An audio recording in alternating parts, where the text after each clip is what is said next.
నిన్నటి రోజు కాంగ్రెస్ నాయకులు గౌరవ కేటీఆర్ గారి మీద కేసు నమోదు చేయాలని చెప్పేసి ఎస్పీ గారికి ఫిర్యాదు చేస్తామనడం మరి మూర్ఖపు విధానాలకు పరాకాష్ట. ఎందుకంటే మనం గమనించినట్లయితే దయ్యాలు వేదాలు వల్లించినట్టు ఈ రాష్ట్రంలో రేవంత్ రెడ్డి సర్కార్ అధికారంలోకి వచ్చిన తర్వాత ముఖ్యమంత్రి గారి నుంచి మొదలు పెడితే గ్రామ స్థాయి వరకు కేవలం మైండ్ డైవర్ట్ పాలిటిక్స్ బూతులతో తప్ప వీళ్ళు చేసింది ఏమీ లేదు. మొన్న కేటీఆర్ గారు ఏమన్నారండి, తెలంగాణ రాష్ట్రం రాకముందు ఈ గత 10-12 సంవత్సరాల పరిపాలన కంటే ముందు కూడా సిద్దిపేటలో పందులు ఎక్కువ ఉండే, మెదక్ గాడులు ఎక్కువనే ఉండే. మెదక్ ప్రాంత నాయకులు పార్టీ చేరిన సందర్భంగా భవన్ లో బీఆర్ఎస్ భవన్ ఏర్పడిన సమావేశంలో అక్కడ పందులు ఉండే, ఇక్కడ గాడిదలు ఉండే.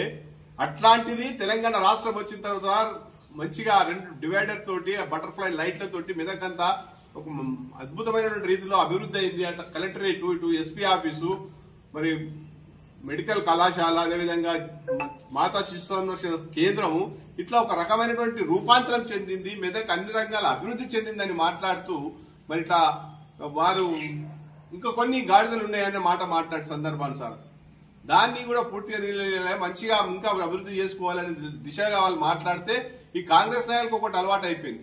వాళ్ళకే ఆపాదించుకొని వారు అన్న మాటలు వాళ్ళే ఆపాదించుకొని మరి వారు మరి ఇట్లా ఎస్పీ గారికి ఫిర్యాదు చేసి కేసు నమోదు చేసుకోవాలనడం వారు పూర్తిగా మూర్ఖపు చర్య, మూర్ఖపు విధానం, మూర్ఖపు మాటలు.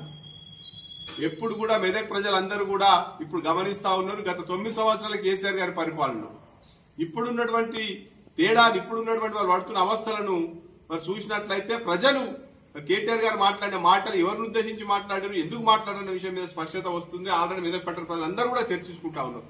వసతులు ఎంత మంచి హాస్పిటల్, మాతా శిశు సంరక్షణ కేంద్రంలో నెలకు 350 డెలివరీలు అవుతా ఉండే.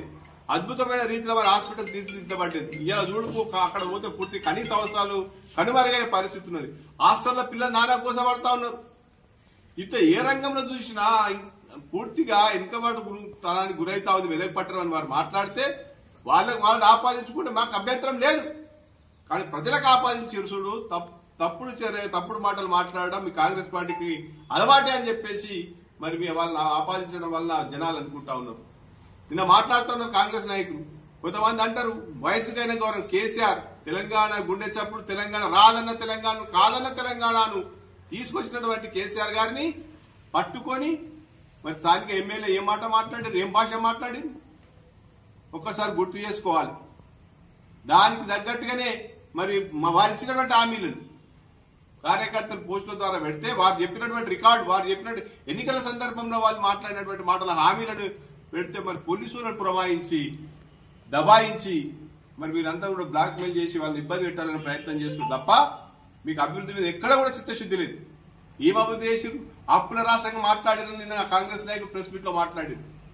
తెలంగాణ రాష్ట్రం వచ్చిన తర్వాత 9 సంవత్సరాల కాలంలో 4,24,000 కోట్ల రూపాయలు అప్పు ఉన్నమాట వాస్తవం, అప్పు అయినమాట వాస్తవం. కానీ ఒక్కటి గుర్తుపెట్టుకోవాలి కాంగ్రెస్ నాయకులు, రాష్ట్రంలో 33 రాష్ట్రాల్లో కూడా కొత్తగా ఏర్పడిన అన్ని జిల్లాల్లో కూడా కలెక్టరేట్లు, ఎస్పీ భవనాలు, హాస్పిటల్స్ అప్గ్రేడ్ చేయడం కావచ్చు, వందలాది సంక్షేమ హాస్టల్ పెట్టడం కావచ్చు, హరితహారం కావచ్చు, Kalyana Lakshmi, KCR kit, Rythu Bandhu, free current, ఇట్లా రైతులకు కూడా ఉచిత విద్యుత్, అన్ని రకాల కార్యక్రమాలు చేస్తే 4,80,000 కోట్ల అప్రూవ్ అయినది. కానీ అభివృద్ధి ఆకాశమంతా అభివృద్ధి అయిందన్న విషయాన్ని మీరు మర్చిపోదు. సంవత్సర కాలం 18 నెలలు 19 నెలల కాలంలో ఒక ఇటుక పెట్టింది లేదు, తట్టెడు సిమెంట్ వేసింది లేదు. ఇప్పటికే 1,80,000 కోట్ల రూపాయలు అప్పు చేసింది. సిగ్గనిపించట్లేదా అని చెప్పేసి సందర్భంగా ప్రజలందరూ కూడా అడుగుతా ఉన్నారు. ఎక్కడికక్కడ నిలదీసే రోజులు దగ్గరికి వచ్చినాయి. ఏమైపోయినాయి స్కూటీలు, ఏమైపోయినాయి మహిళలకు ఇచ్చినటువంటి వరాలు, ఏమైపోయినాయి 2,500, ఎక్కడ వాయుతులం బంగారం అని చెప్పి ప్రజలందరూ కూడా ఆశిస్తున్నారు. యథా రాజా తదా ప్రజ అన్నట్టు మరి రాజు మాట్లాడినటువంటి భాషనే స్థానిక ప్రజలు మాట్లాడుతున్నారు, కింది స్థాయి ప్రజలు మాట్లాడుతున్నారు తప్ప ఎక్కడ పడితే అక్కడ ఏ మార్కెట్లో ఎక్కడవో అడ్డ మీద కూలీల దగ్గరకు, హోటల్ దగ్గరకు, ఆటో డ్రైవర్ దగ్గరకు, వ్యవసాయ రైతు దగ్గరకు, కూరగాయలు అమ్ముకునే తల్లి దగ్గరకు వాళ్ళు మాట్లాడుతున్న భాష ఆట ముఖ్యమంత్రి నేర్పిన భాషగా ఉన్నది తప్ప వారు సొంతంగా ఎవరిని అందే. చరిత్ర చూస్తే ఇన్ని సంవత్సరాల నుంచి కూడా ఎంతో మంది ముఖ్యమంత్రి డాక్టర్ వైఎస్ మనం చూసిన కాడిగా రాజశేఖర రెడ్డి కావచ్చు, ఎన్టీ రామారావు గారు కావచ్చు, చంద్రబాబు నాయుడు కావచ్చు, కిరణ్ కుమార్ రెడ్డి, రోషయ్య, చాలా మంది ముఖ్యమంత్రులు పనిచేశారు కేసీఆర్ గారితో పాటు. ఎవరైనా ముఖ్యమంత్రి మాట్లాడుతుంటే కారణం ఏంది? వారు నేర్పిన భాష, వారు నేర్పుతున్నటువంటి పద్ధతులను మరి ప్రజలు కూడా అట్లా తప్పుడు లేకుండా విపరీతమైనటువంటి మరి బూతు భాషను ముఖ్యమంత్రి గారు మాట్లాడుతున్నారు కాబట్టి అటువంటి చర్యలు పని చేయలేని, ప్రజలకు ఉపయోగపడలేని పని చేస్తలేడు కాబట్టి, ఉపయోగపడే పనులు చేస్తలేడు కాబట్టి ప్రజలు ఆ విధంగా మాట్లాడుతున్న విషయాన్ని ఈ కాంగ్రెస్ నాయకులు సోయి తెచ్చుకోవాలి. మాట్లాడదాం, తప్పకుండా ఎక్కడ పడితే అక్కడ చర్చకు సిద్ధం. 9 సంవత్సరాల కేసీఆర్ గారి పరిపాలనలు, ఈ 19 నెలల కాలంలో ఈ కాంగ్రెస్ పార్టీ చేసినటువంటి అభివృద్ధి మెదక్ నియోజకవర్గంలో కావచ్చు, పట్టణంలో కావచ్చు, రాష్ట్ర స్థాయిలో కావచ్చు, ఎక్కడంటే అక్కడ అన్ని స్థాయిలో కూడా బీఆర్ఎస్ పార్టీ శ్రేణులందరూ కూడా సిద్ధంగా ఉన్నాం. ఆ చర్చకు సిద్ధంగా తప్ప ఖాళీ ఏదో మైండ్ డైవర్ట్ పాలిటిక్స్ లో భాగంగా ఇక్కడ జరిగినటువంటి విషయాలను మెదక్ ప్రజలలో ఆదరణ కోల్పోయి బీఆర్ఎస్ పార్టీ మీద బురద జల్లే కార్యక్రమం, ఇది ప్రజలనేమో అన్నారు అని చెప్పేసి వెకిలి చేస్తాను, వెకిలి మాట్లాడితే ఎవ్వరు కూడా నమ్మే పరిస్థితి లేరు. తప్పకుండా బీఆర్ఎస్ పార్టీ తెలంగాణ ప్రజలకు శ్రీరామ రక్ష, బీఆర్ఎస్ పార్టీ ద్వారా తెలంగాణ ప్రజలకు ఆత్మగౌరవం నిలబడుతున్న విషయం యావత్ ప్రజానికం తెలుసు. కాబట్టి ఈ మైండ్ డైవర్ట్ పాలిటిక్స్, ఈ బురదజల్లే కార్యక్రమాలు బంద్ చేసుకుని చిత్తశుద్ధి ఉంటే ప్రజా సంక్షేమం కోసం, ప్రజలకు ఇచ్చినటువంటి హామీల కోసం అన్ని తీస్తా ఉన్నాం. రాష్ట్ర వ్యాప్తంగా ఉన్నటువంటి ఎన్నికల మేనిఫెస్టో కావచ్చు, నియోజకవర్గ స్థాయిలో ఉన్నటువంటి ఎన్నికల మేనిఫెస్టో కావచ్చు, తప్పకుండా ప్రజల ముందు పెడతాం. ప్రజాక్షేత్రంలోనే వారి యొక్క హామీల గురించి ఎక్కడికక్కడ ఎండగడతామని చెప్పేసి ఈ సందర్భంగా గుర్తు చేస్తూ మరొకసారి చెప్తా ఉన్నాం.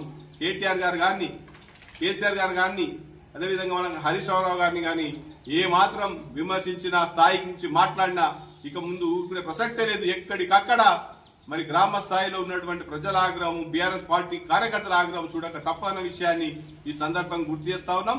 మరొకసారి చెప్తా ఉన్నాం, ప్రతిపక్ష పాత్ర సమర్థంగా పోషిస్తాం, మీ యొక్క తప్పిదాలను ఎత్తి చూపుతాం. మీరు ఇచ్చినట్టు హామీలు అమలు చేసేదాకా కూడా, హామీలన్నింటినీ కూడా అమలు చేసేదాకా నిరంతరం ప్రజా శ్రేమం కోసం, ప్రజా శ్రేయస్సు కోసం బీఆర్ఎస్ పార్టీ ఉద్యమం చేస్తూనే ఉంటుందన్న విషయాన్ని మరొకసారి కాంగ్రెస్ పార్టీ నాయకులు గుర్తు చేస్తూ ఇటువంటి కల్లబొల్లి మాటలు, అబద్ధ ప్రచారాలు ఎప్పుడు కూడా ఈ సమాజంలో చెల్లనేరవన్న విషయాన్ని మనం గుర్తుంచుకుంటే మంచిదని చెప్పేసి వాళ్ళకి హెచ్చరిస్తారు.